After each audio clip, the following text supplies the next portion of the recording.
आदरणीय मेरे प्रिय दोस्तों और भक्तों, चतुर्थ अध्याय में श्रवण, कीर्तन और मनन को जब मोक्ष का साधन बता दिया गया, उसके आगे एक प्रश्न फिर खड़ा हो गया जो कि पंचम अध्याय में आता है।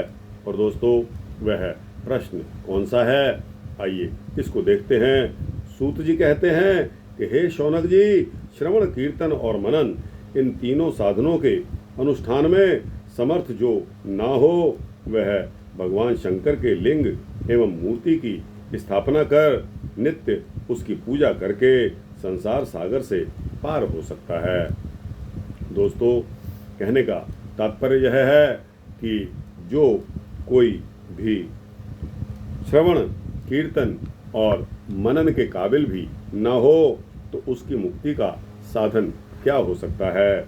उसकी मुक्ति का साधन सूत जी बताते हैं कि इन तीनों साधनों के अनुष्ठान में समर्थ जो ना हो, वह भगवान शंकर के लिंग एवं मूर्ति की स्थापना करके नित्य प्रति उसकी पूजा करके संसार सागर से पार हो सकता है।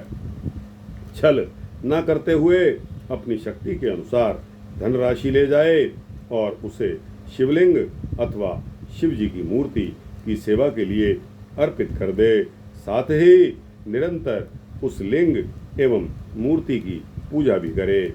उसके लिए भक्ति भाव से मंडप, गोपुर, तीर्थ, मठ एवं क्षेत्र की स्थापना करे तथा उत्सव करे और वस्त्र, गंध, पुष्प, धूप, दीप तथा मालपुआ आदि व्यंजनों से युक्त भांति भांति के भक्ष्य भोज्य अन्य नैवेद्य के रूप में समर्पित करे। छत्र, ध्वजा, व्यंजन, चामर तथा अन्य अंगों सहित राजोपचार की भांति सब वस्तुएं भगवान शिव के लिंग एवं मूर्ति पर चढ़ाएं। प्रदक्षिणा, नमस्कार तथा यथाशक्ति जाप करें, जप करें। आवाहन से लेकर विसर्जन तक सारा कार्य प्रतिदिन भक्ति भावना से संपन्न करें। इस प्रकार शिवलिंग अथवा शिव मूर्ति में भगवान शंकर की पूजा करने वाला कोई भी पुरुष श्रवण आदि साधनों का अनुष्ठान ना भी करे तो भी भगवान शिव की प्रसन्नता से सिद्धि प्राप्त कर लेता है। पहले के बहुत से महात्मा पुरुष लिंग तथा शिव मूर्ति की पूजा करने मात्र से इस भव बंधन से मुक्त हो चुके हैं। ऋषिगण बोले कि मूर्ति में ही सर्वत्र देवताओं की पूजा होती है, परंतु भगवान शिव की पूजा सब जगह है, मूर्ति में और लिंग में भी क्यों की जाती है। इस पर सूत जी ने बताया कि हे मुनीश्वरों, आप लोगों का यह प्रश्न बड़ा ही पवित्र और अत्यंत अद्भुत है। इस विषय में महादेव जी ही वक्ता हो सकते हैं। कोई पुरुष कभी और कहीं भी इसका यथार्थ प्रतिपादन नहीं कर सकता। इस विषय में भगवान शिव ने जो कुछ कहा है और उसे मैंने गुरु जी के मुख से जिस प्रकार सुना है, उसी तरह क्रमशः वर्णन करूंगा। एकमात्र भगवान शिव ही ब्रह्म रूप होने के कारण निष्कल यानी कि निराकार कहे गए हैं। रूपवान होने के कारण उन्हें सकल भी कहा गया है, इसलिए वे सकल और निष्कल दोनों हैं। शिव जी के निष्कल निराकार होने के कारण ही उनकी पूजा का आधारभूत लिंग भी निराकार ही प्राप्त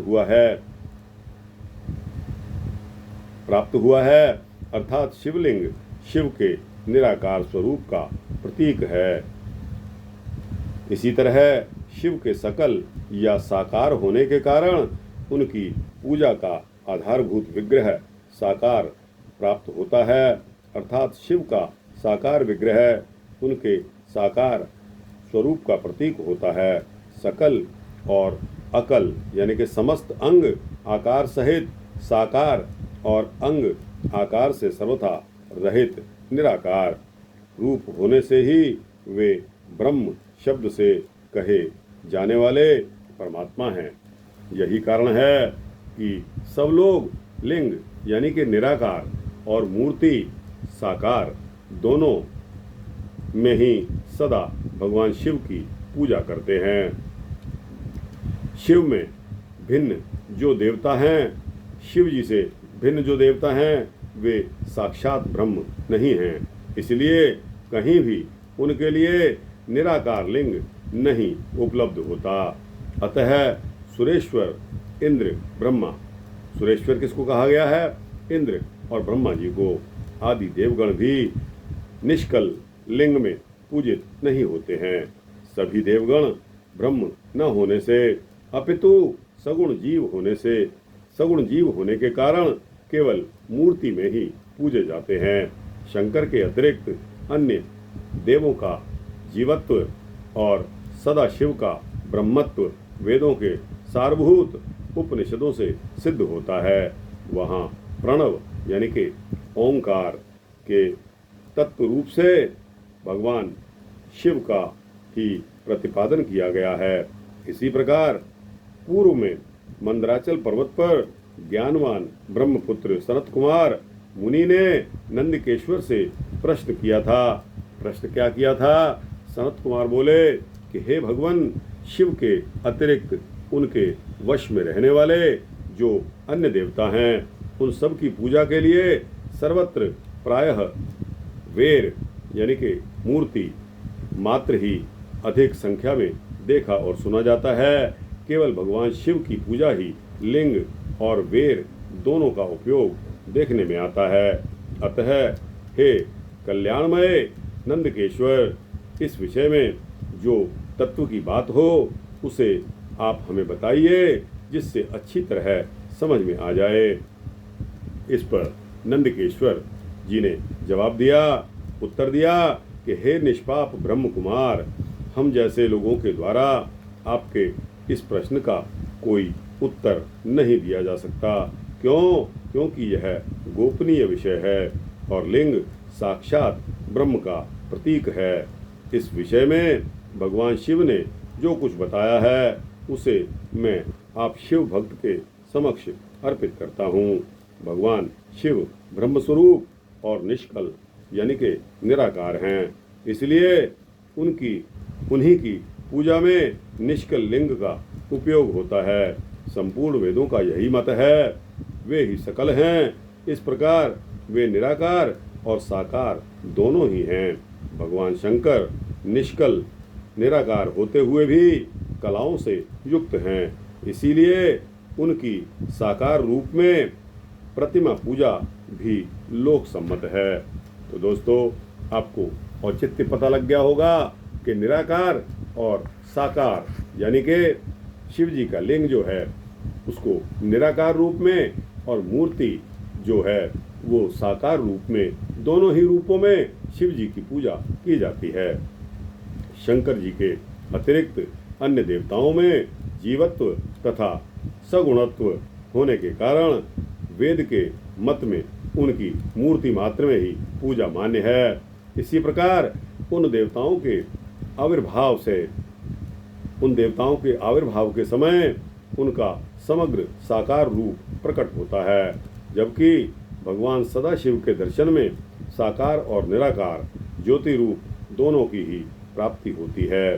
सनत कुमार कहते हैं कि हे महाभाग, आपने भगवान शिव तथा दूसरे देवताओं के पूजन में लिंग और वेर के प्रचार का जो रहस्य विभाग पूर्वक हमें बताया है वह यथार्थ है। इसलिए लिंग और वेर की आदि उत्पत्ति का जो उत्तम वृतांत है उसी को मैं इस समय सुनना चाहता हूँ। हे योगींद्र, लिंग के प्राकट्य का रहस्य सूचित करने वाला प्रसंग मुझे सुनाइए। तब नंदकेश्वर बोलते हैं, हे वत्स, आपके प्रति प्रीति के कारण मैं यथार्थ रूप में वर्णन करता हूँ। सुनिए। लोक विख्यात पूर्व कल्प के बहुत दिन व्यतीत हो जाने पर एक समय महात्मा ब्रह्मा और विष्णु परस्पर लड़ने लगे। इसको एक बार फिर सुनिए कि हे वत्स, आपके प्रति प्रीति के कारण मैं यथार्थ रूप से बता रहा हूँ, उसको सुनिए। लोक विख्यात पूर्व कल्प के बहुत दिन बीत जाने पर एक समय ब्रह्मा जी और विष्णु जी परस्पर लड़ने लगे। उन दोनों के अभिमान को मिटाने के लिए त्रिगुणातीत परमेश्वर ने उनके मध्य में निष्कल स्तंभ के रूप में अपना स्वरूप प्रकट किया। जगत का कल्याण करने की इच्छा से उस स्तंभ से निराकार परमेश्वर शिव ने अपने लिंग चिन्ह के कारण लिंग का आविर्भाव किया। उसी समय से लोक में परमेश्वर शंकर के निर्गुण लिंग और सगुण मूर्ति की पूजा प्रचलित हुई। शिव के अतिरिक्त अन्य देवों की मूर्ति मात्र की ही प्रकल्पना हुई।